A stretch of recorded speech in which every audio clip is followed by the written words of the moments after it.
예수님의 생애 33년이죠. 나라 밖을 거의 나가본 적이 없습니다.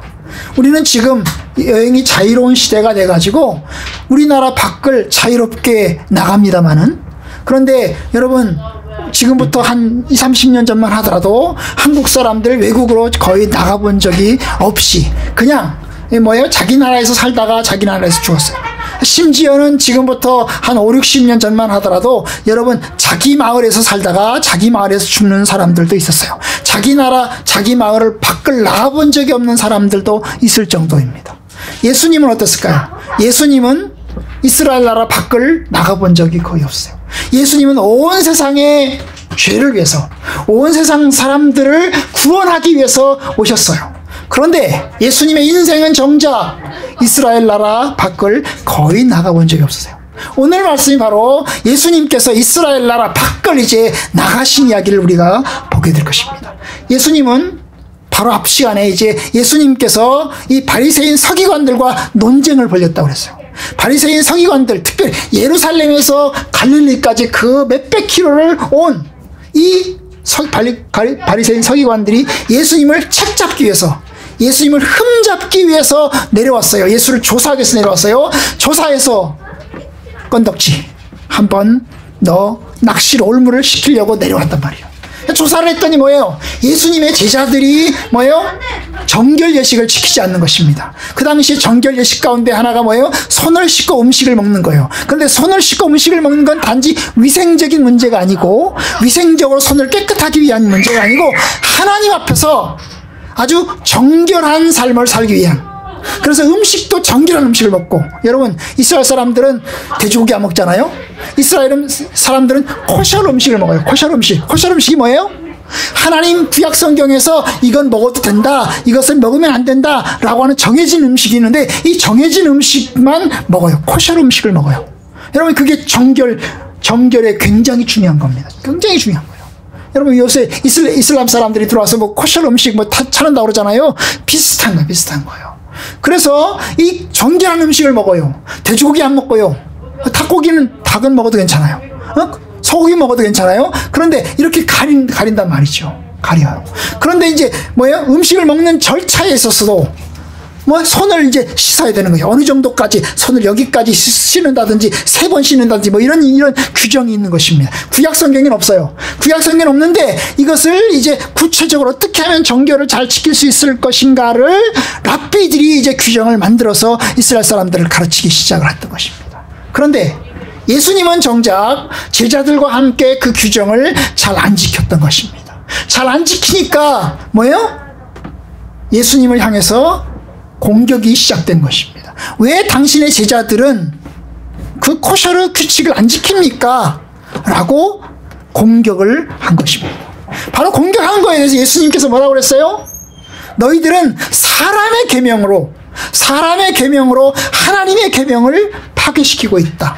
왜냐? 이 너희들이 만든 이 정결례식이라고 하는 규정이 구약 성경에 나온 규정이 아니고 뭐요? 사람들이 만든, 랍비들이 추가시켜서 만든 규정인데, 이 추가시켜서 만든 규정 가지고 너희들이 지금 하나님의 규정을 파괴시키고 있다. 마치 우리나라 법에 보면, 여러분 우리나라 법도 국회에서 입법한 법이 있잖아요.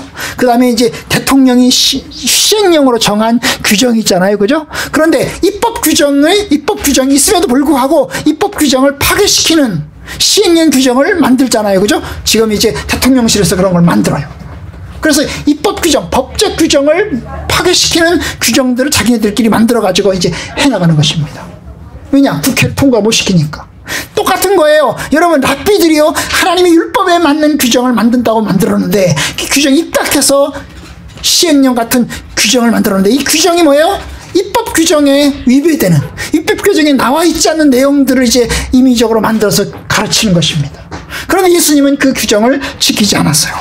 결국 예수님을 공격하고 예수님을 책잡는 거죠. 예수님 말씀하셨어요. 너희들은 정작 하나님의 계명을 지키지 않는다. 부모를 공경하라고 하는데, 부모를 공경하라고 하는 계명은 너희들은 이 핑계 저 핑계 대면서 고르반이라는 규정을 통해서 너희들이 하나님의 법을 지키지 않고 있다.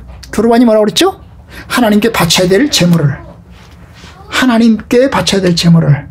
하나님께 바치고 사람들에게 드려야 될 용돈을 사람들에게 드리고 이런 규정들이 성경에 있는데 뭐예요? 사람들에게 드려야 될 용돈을 하나님께 바치면 사람들에 대한 의무를 이행하지 않아도 된다고 하는 것이 고르반이죠. 이 고르반이라는 게 드렸다 그런 뜻이에요. 드렸다. 하나님께 드렸다 그런 뜻이에요. 그래서 사람들에게 바쳐야 될 사람들의 부모에게 드려야 될 용돈을 생활비를 하나님께 바치면 하나님께 바치는 것으로 하나님 사람에 대한 의무를 지키지 않아도 되는 것. 이게 이제 고르반 규정이에요. 바로 이 그 고르반 규정도 만들어가지고 사람들에게 가르치고 있던 것입니다. 왜냐? 부모님 사랑보다는 하나님 사랑이 훨씬 중요하다 그러면서 부모님 사랑보다 하나님 사랑이 훨씬 중요하다 그러면서 하나님 사랑을 강조하는 거죠. 여러분 이게 하나님의 말씀에 대한 왜곡이라는 것입니다. 왜곡이라는 거예요. 바로 그와 같은 이야기를 이제 예수님께서 이 바리새인들과 서기관들을 향해서 말씀하셨어요. 그런데 그 말을 들은 바리새인들과 서기관들이 랍비시 예수님 옳게 말씀하셨네요. 저희가 잘 듣겠습니다. 잘 새겨 듣겠습니다. 이렇게 하는 게 아니고 오히려 그 말을 들으면서 반박하고 그 말을 들으면서 공격하고 그 말을 들으면서 예수님을 적대하는 그런 감을 더 많이 갖게 됐던 것입니다. 결국 이것이 지난 시간에 보았던 거예요. 오늘 말씀에 보면 예수님께서 이제 이스라엘 나라 밖으로 나가십니다. 오늘 본문에 보시면 21절 보면 예수께서 거기서 나가사 두로와 시돈 지방으로 들어가셨다고 그랬어요. 이 두로와 시돈 지방은 이스라엘의 최북단인 이 갈릴리 지역에서도 더 위로 올라간 지역입니다. 두로와 시돈, 이스라엘 나라 밖입니다. 이스라엘 나라 밖으로 예수님께서 올라가셨던 것입니다. 왜 올라가셨을까요? 두 가지 목적이 있습니다. 하나는 피신하는 목적이 있어요. 바리새인들과 서기관들이 예수님의 공격을 받고 그냥 있지 않아요. 예수님을 잡으려고 속이 지금 부글부글 끓고 있습니다. 그래서 예수님을 잡아야 되겠다고 지금 속이 부글부글 끓어서 그들이 이제 사람들을 모으고 있어요. 바로 그와 같은 상황에서 예수님이 그들을 피신하는 목적이 있어요. 피신하는 목적이 있어요. 또 하나는 예수님은 계속 사람들에게 시달렸어요. 오병이어 같은 사건을 통해서 계속 사람들을 만나고 사람들에게 하나님 말씀을 전하고 사람들을 접촉하는 일을 계속해서 해왔어요. 그러면서 예수님은 쉼의 시간이 필요했던 것입니다. 그래서 한편으로는 피신의 목적으로 한편으로는 쉼의 목적으로 주님께서 이스라엘 나라 밖을 나갔어요. 왜냐? 그 지역까지는 감히 이스라엘 사람들이 쫓아오지 않으니까. 사람들이 자기 나라 밖으로 나가는 건 원치 않잖아요. 그죠? 그래서 거기까지 쫓아오지 않을 테니까 적대국이니까 거기까지는 가지 않겠다고 생각해서 예수님께서 그 지역으로 피신을 한 것입니다. 이 두로라고 하는 지역은 바다가 있는 지역인데요. 지중해 바다가 있는 지역입니다. 무역도시 중에 하나입니다. 여기서 바로 누가 나왔어요? 바로 아합 왕의 부인 이세벨이 여기 출신이거든요. 굉장히 우상 숭배가 만연한 그런 지역입니다. 많은 지역입니다. 그런데 바로 그 지역으로 예수님께서 피신해서 올라갔어요. 휴식도 취하고 그 다음에 조용히 지내고 싶어서 올라갔던 것입니다. 그래서 어떤 집에 들어가서 거기서 그냥 조용히 지내고 싶어서 올라갔는데 예수님의 바람은 그것이었는데 바람대로 이루어지지 못합니다. 막상 두로와 시돈 지방으로 들어가자 22절에 보니까 가나안 여자 한 사람이 거기서 나와서 큰 소리로 예수님을 향해서 소리를 지릅니다. 이 가나안 여자, 예수님이 온다는 사실을 알았던 거죠. 그런데 이 사람이 큰 소리로 소리를 지릅니다. 주 다윗의 자손이여 나를 불쌍히 여기소서. 내 딸이 흉악하게 귀신 들렸나이다. 여러분, 이 가나안 여자가 예수를 어떻게 압니까? 예수를 어떻게 알고 주 다윗의 자손이여라는 말을 해요. 그 사람을 보면서 어떻게 하나님의 아들인지, 그 사람이 어떻게 다윗의 후손 이스라엘 사람인지 어떻게 알고 그에게 이야기를 했겠어요? 아마도 그러니까 이 사람은 관심 있는 거죠. 예수님의 행적에 대해서 관심이 있는 거예요. 그는 두로에 살고 있는 사람이에요. 이스라엘 땅에 들어가 본 적이 없어요. 갈릴리 지역에 들어가 본 적이 없어요. 그런데 갈릴리 지역에서 들려오는 소문을 들은 것입니다. 갈릴리 지역에서 들려오는 예수님에 관한 소문을 듣고 있는 것입니다. 근데 자기 문제가 있어요. 자기 문제를 해결해야 되겠는데 감히 이스라엘 나라 땅으로 들어갈 자신은 없는 거예요. 그러던 차에 예수님이 자기 지역으로 온다는 소식이 전해진 거죠. 전해진 것입니다. 예수님이 혼자 움직인 게 아니니까 예수님이 제자들하고 같이 움직이잖아요. 그러면 남자들이 한 10명, 그죠? 제자들과 함께 움직였으면 남자들이 한 10명 정도가 같이 움직이는, 무리를 지어서 움직이는 거잖아요. 그 무리를 지어서 움직이는 소식을 듣고 있는 겁니다. 그러다가 어때요?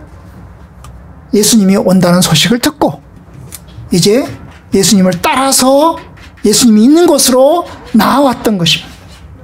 그리고 소리를 지릅니다. 큰 소리로 소리를 지릅니다. 주 다윗의 자손이여 나를 불쌍히 여기소서. 자기를 긍휼히 여겨달라는 거죠. 불쌍히 여기소서. 도대체 왜 불쌍히 여겨달라고 합니까? 근데 그 다음에 이유가 나와요. 그 이유가 뭡니까? 내 딸이 흉악하게 귀신이 들렸습니다. 그러니까 내 딸을 고쳐달라는 거죠.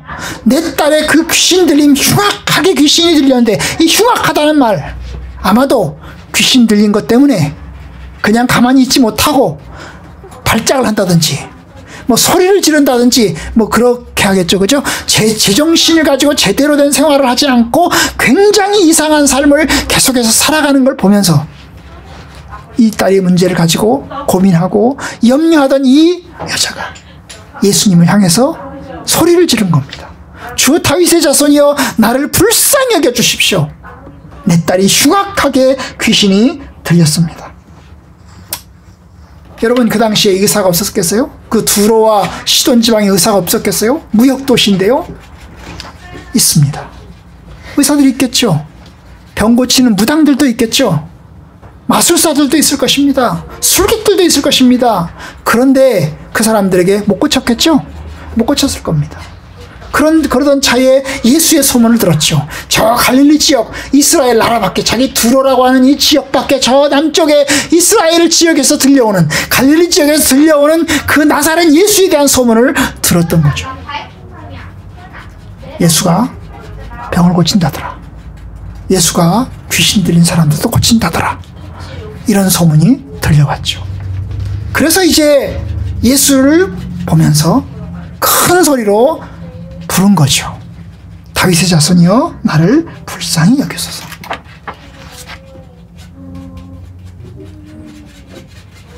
예수님 그 외침에 어떻게 합니까? 대답하지 않으셨다고 그랬어요. 오늘 본문에 보면 한 말씀도 대답하지 않았어요.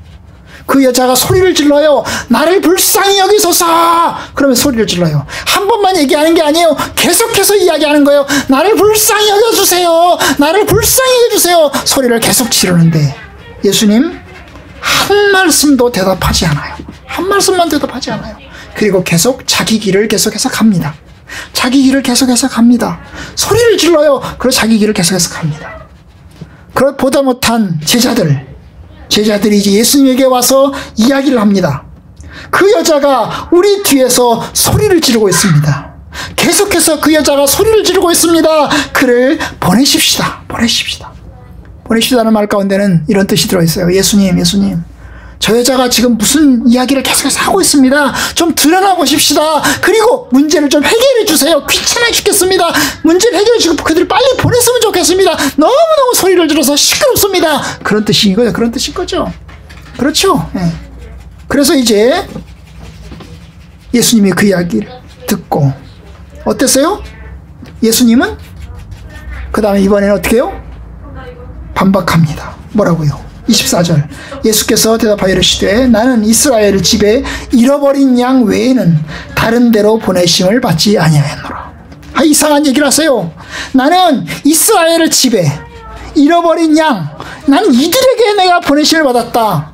그러니 이방 사람, 저 가난한 사람들에 대한 관심 없다. 그 말이죠. 그 말인 거예요. 그죠? 나는 이스라엘 사람, 이스라엘 민족, 이스라엘 사람들에게 있는 잃어버린 양이라는 건 하나님을 떠난 거죠. 하나님을 떠난 사람들입니다. 하나님을 떠나서 잃어버린 그 사람들을 내가 구원하는 것이 내 목적이지. 그것이 나의 1차적인 목적이고 나의 1차적인 사명이야. 나는 이 사람들에서 관심이 있어. 저 가난한 사람들, 저 두로와 시돈 지방에 살고 있는 사람들은 나는 관심 밖이다. 얘기하지 마라. 그 말인 거예요. 얘기하지 마라. 그런 거죠. 그래서 이제 그런 대답을, 부정적인 대답을 주님이 하셨어요.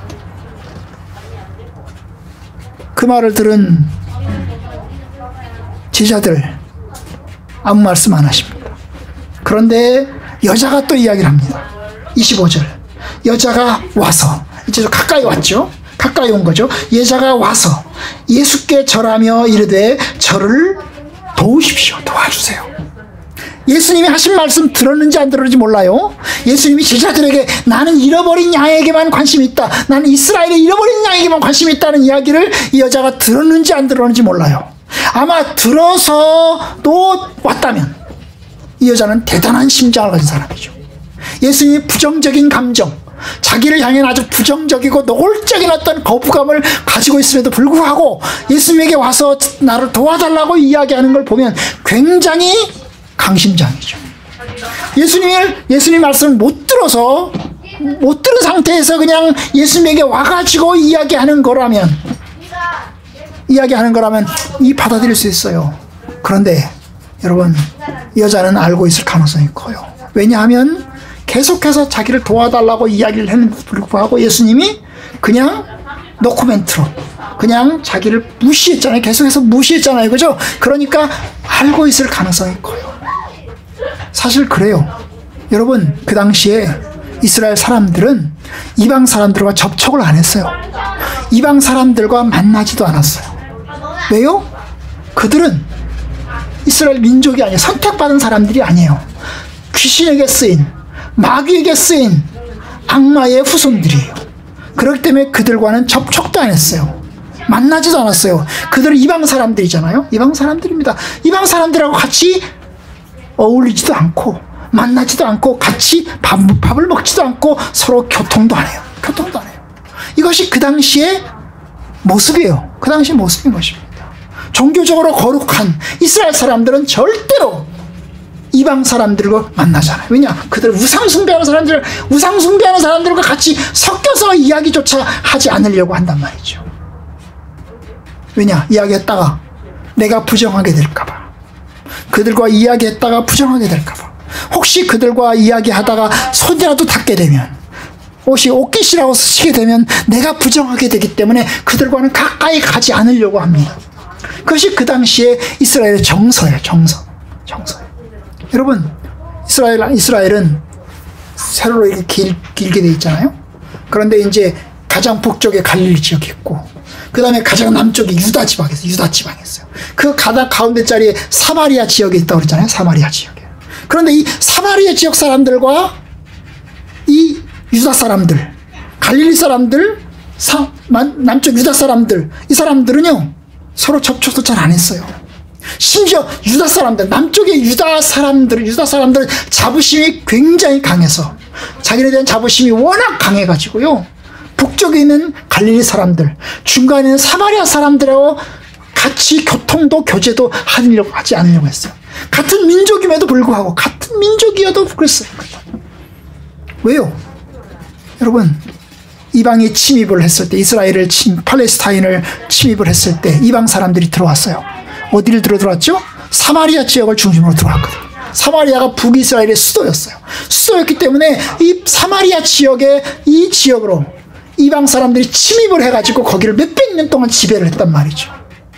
그러니 여러분, 이방 사람들이 침입해서 같이 살다 보면 혼혈도 하고 결혼도 하고 그러지 않겠어요? 그러니 사람들은 이 사마리아 사람들을 피해 다녔단 말이죠. 피해 다녔어요.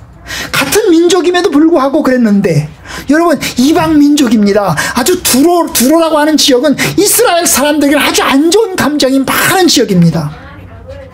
아까 말했잖아, 이세벨의 후손이라고. 그죠? 이세벨의 고향이라고.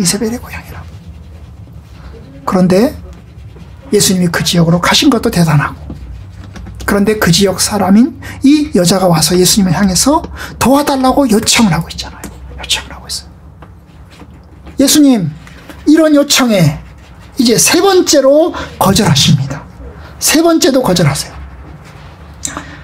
26절, 대답하여 이르시되 자녀의 떡을 취하여 개들에게 던짐이 마땅하지 아니하니라. 여기 자녀는 아마 이스라엘 사람들을 얘기할 거예요. 여기 개들은 두로 가나안 여자를 이야기할 거예요. 그죠? 자녀에게 줄 떡을, 여기서 떡은 뭐예요? 예수님 자신의 어떤 가르침, 예수님 자신의 말씀을 이야기할 거예요. 그죠? 그러면 내가 자녀들에게 줄 그 떡을 내가 개들한테 내가 주지 않겠다는 거죠.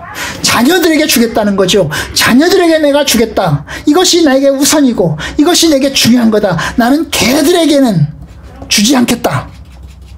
그런 거죠. 그럼 가나안의 여자 입장에서 들을 때는 내가 개야? 내가 개네? 딱 캐치가 오죠? 개네? 받아들이겠죠. 예수님이 이야기하는 거예요. 못 주겠다는 거죠.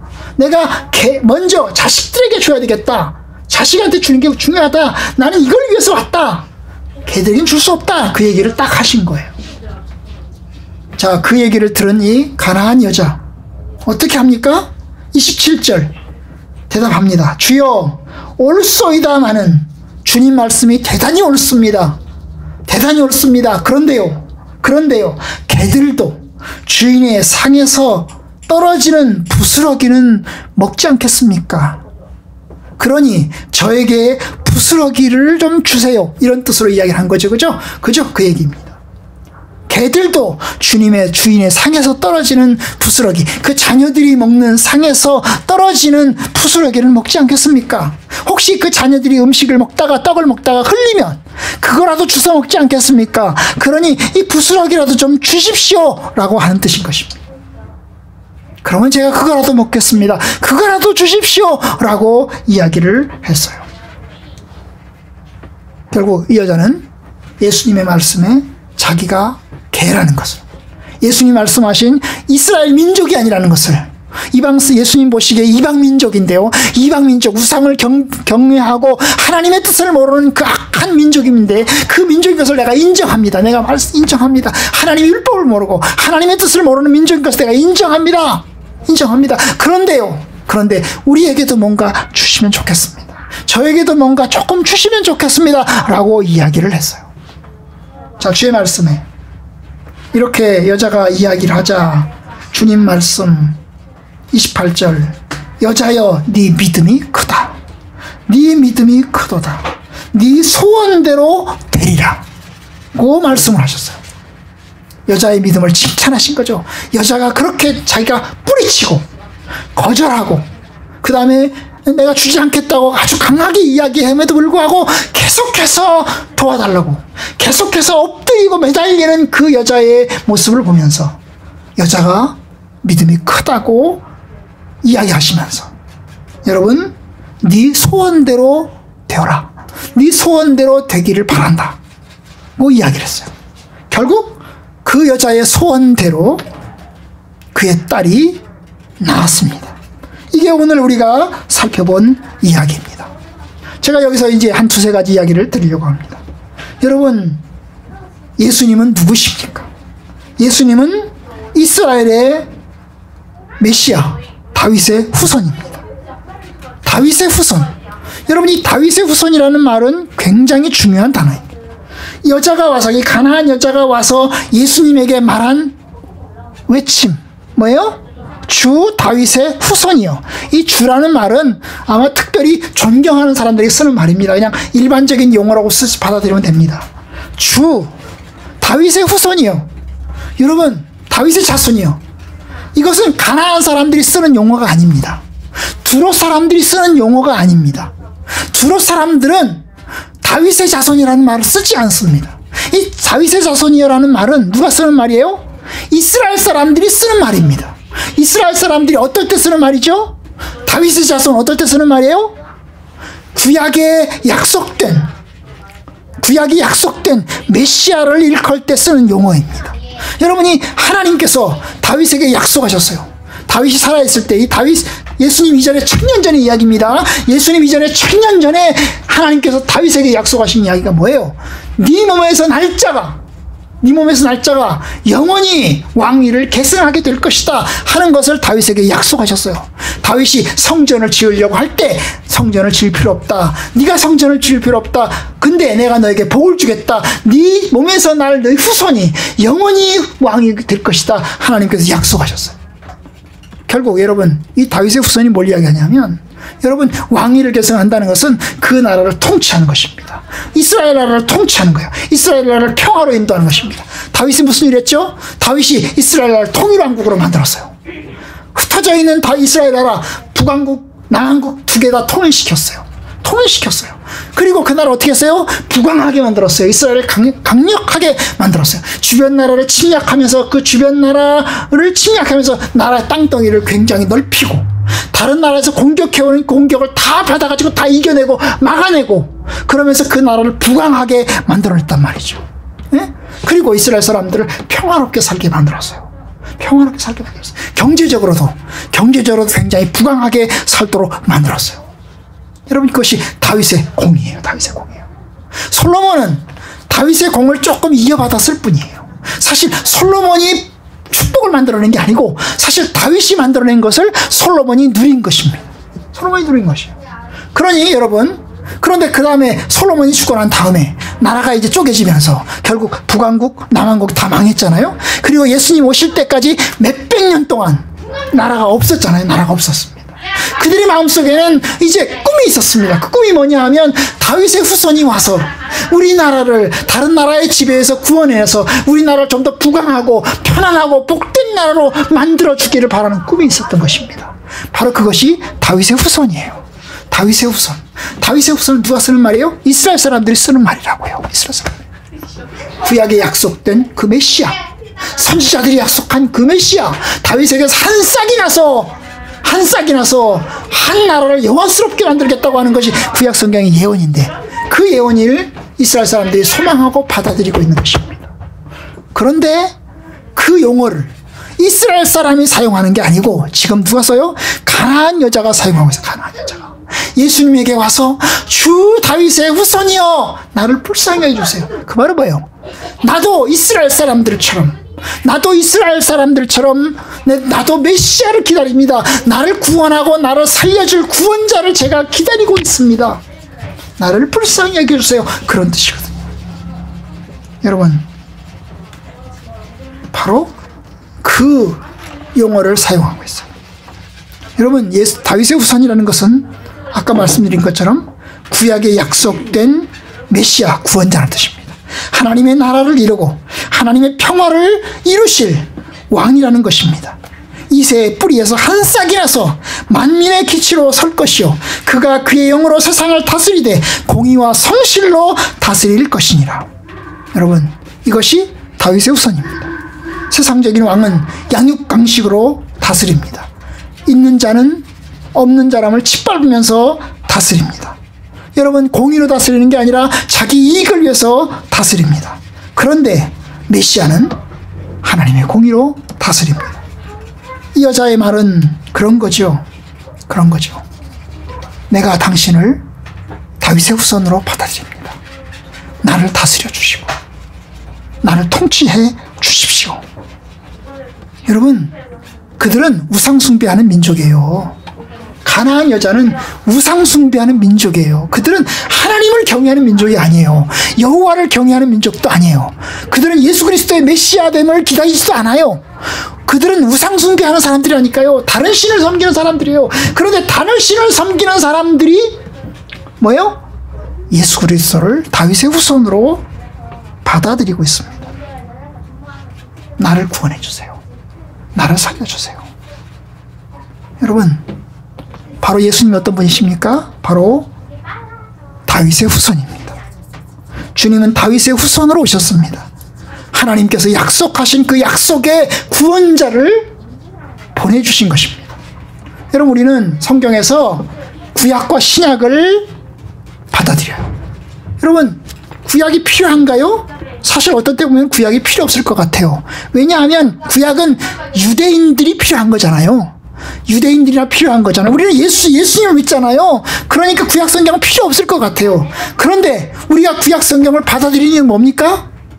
구약이 없으면 신약도 없는 거예요. 구약이 없으면 신약도 없는 것입니다.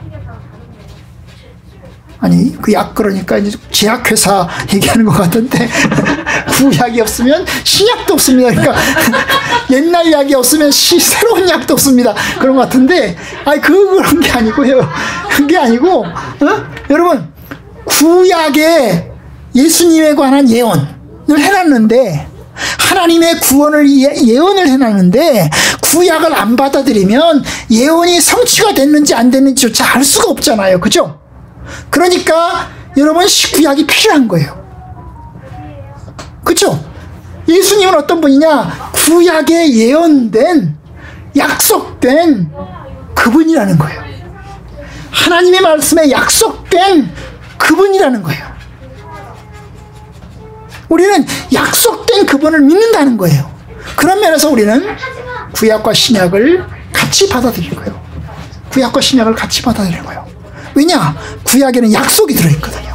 하나님의 약속이 들어있는 거예요. 내가 구원자를 보내리라. 내가 다윗의 후손을 보내리라. 내가 다윗의 후손을 통해서 이민족을 구원하리라. 내가 다윗의 후손을 통해서 온 세계를 구원하리라. 다스리라. 통치하리라. 그 약속이 들어있는 거거든요. 그러니까 여러분, 구약을 받아들이는 거예요. 구약이 없으면 신약도 없어요. 구약의 예언이 없으면 신약의 예수 그리스도도 없는 것입니다. 그런 거예요. 바로 그런 면에서 주님은 다윗의 후손이에요.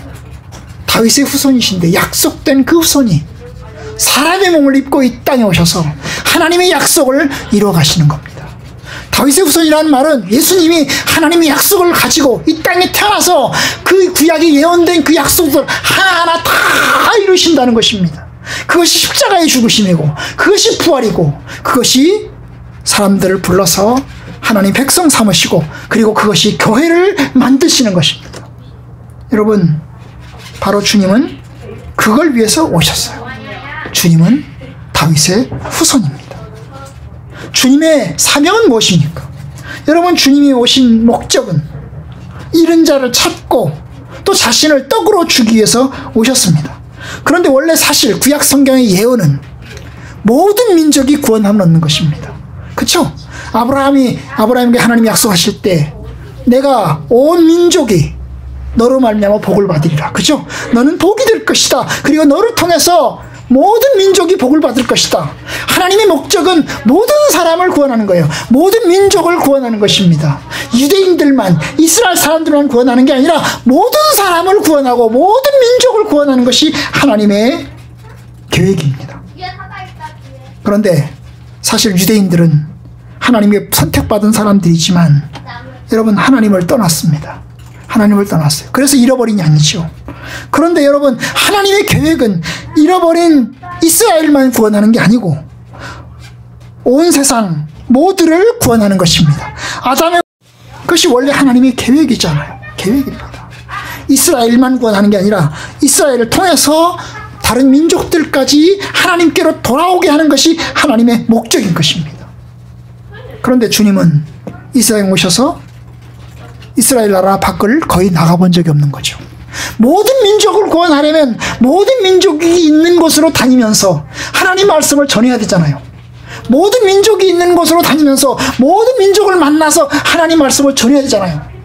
그런데 예수님은 정작 이스라엘 나라 밖을 거의 나가본 적이 없는 겁니다. 어떻게 하나님의 뜻이 이루어지겠어요? 모든 민족을 어떻게 구원할 수 있겠습니까? 여러분, 그것이 바로 교회를 통해서입니다. 하나님이 교회를 통해서 모든 민족을 구원하려고 합니다. 원래는 이스라엘을 통해서 하려고 했죠. 이스라엘을 통해서 너는 복이 될지라, 너로 말미암아 모든 민족이 복을 받을 것이다. 그러니 너는 복의 근원이 되라. 너희들이 복이 되어라. 너희들이 하나님의 율법을 붙들고 하나님 말씀을 사람들에게 전하라. 그런데 유대인들이, 구약의 이스라엘 백성들이 그것을 뭐예요? 자기만 꽁꽁 다 가지고 있던 겁니다.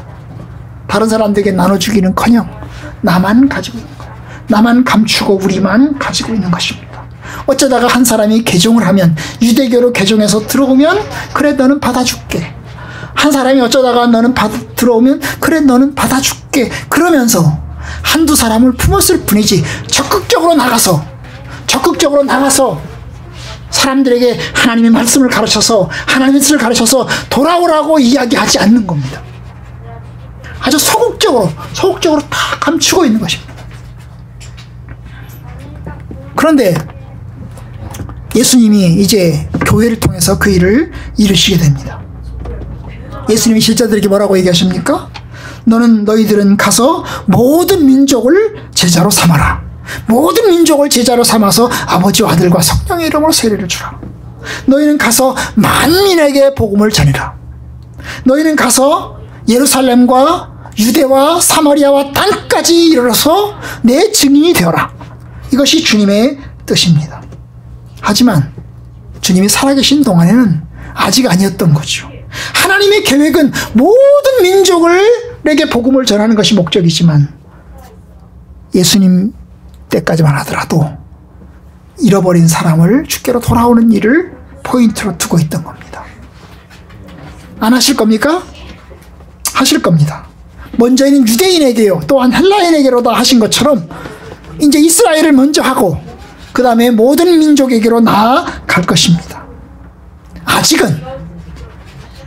아직은 이스라엘 민족에게 제한이 있는 것입니다.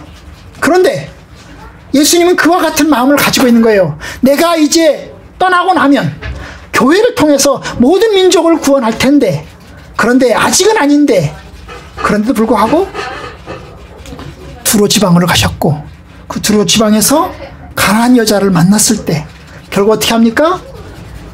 가나안 여자의 뜻대로 해주시는 겁니다. 하나님의 뜻이 이루어지는 것을 보여주는 하나의 예시로서 우리에게 주시는 겁니다. 여러분, 이 말씀은 하나님이 이방 사람들도 구원한다, 이방인들도 구원한다, 모두 다 이방 사람들도 주님께로 돌아오게 할 것이다 라고 하는 그 약속이 이루어져 있는 거예요. 물론 이건 2000년이 지난 우리에게는 일반화된 거죠. 왜냐하면 저희들은 다 이방 사람들이잖아요. 그죠? 이스라엘 사람들이 아니잖아요. 이방 사람인데 우리는 현실적으로 예수를 다 믿고 있으니까 예수님의 이야기에서 볼 때 이것은 옛날 이야기고, 우리 입장에서 볼 때는 이것은 예수님의 옛날 이야기고, 우리는 이미 이스라엘 사람들에게 들어갔습니다. 이미 들어갔잖아요. 그러니까 나하고는 조금 거리가 먼 것 같지만, 그러나 하나님의 약속이 이루어지는 표시인 것입니다. 한 가지 더 말씀을 드리고 내시려고 합니다. 우리가 여기서 이제 오늘 배우는 강력한 것 하나는, 여러분, 가나안 여자가 가지고 있는 그 믿음입니다. 가나안 여자는 예수님을 다윗의 후손이라고 이야기를 했죠. 그러면서 주님을 불렀죠. 그런데 예수님은 거절하셨죠. 대답도 안 했습니다. 거절했습니다. 그런데 이 여자는 계속해서 예수님께 매달립니다. 계속해서 매달리고 계속 청합니다. 예수님을 설득합니다. 예수님 틀렸습니다. 반박하지 않습니다. 오히려 자기의 부족함을 인정하고 자기가 이방 사람들인 것도 인정하고, 그러면서 주님의 도우심을 구합니다. 왜 그럴까요? 예수님이 길이요 진리요 생명이신 것을 알았기 때문입니다. 주님만이 나의 구원자이시고 나의 위로자이신 것을 알았기 때문에 주님께 구하는 겁니다. 결국 예수님의 마음을 바꾸어서 예수님을 설득해서 예수님에게 자기가 원하는 것을 얻어냅니다. 주님이 예수 여자의 영혼을 칭찬하시면서 결국 여자가 원하는 대로 들어줍니다. 처음엔 안 들어주려고 했는데, 처음엔 거절했는데 결국에는 들어줍니다. 여러분, 우리가 여기서 배우는 게 뭐예요? 주님께 나아갈 때 단번에 노할지라도 포기하지 말아라. 예수님을 향해서 부르짖을 때 도움이 거절되어도 포기하지 말아라. 하나님의 응답이 없어도 포기하지 말아라. 우리는 자격이 없고 부족해서 담대하게 요구하지 못하지만, 그러나 하나님은 계속해서 부르짖는 사람을 들어주신다. 그러니 포기하지 말아라. 낙심하지 말아라. 그것을 우리가 배웁니다. 여러분, 그렇습니다.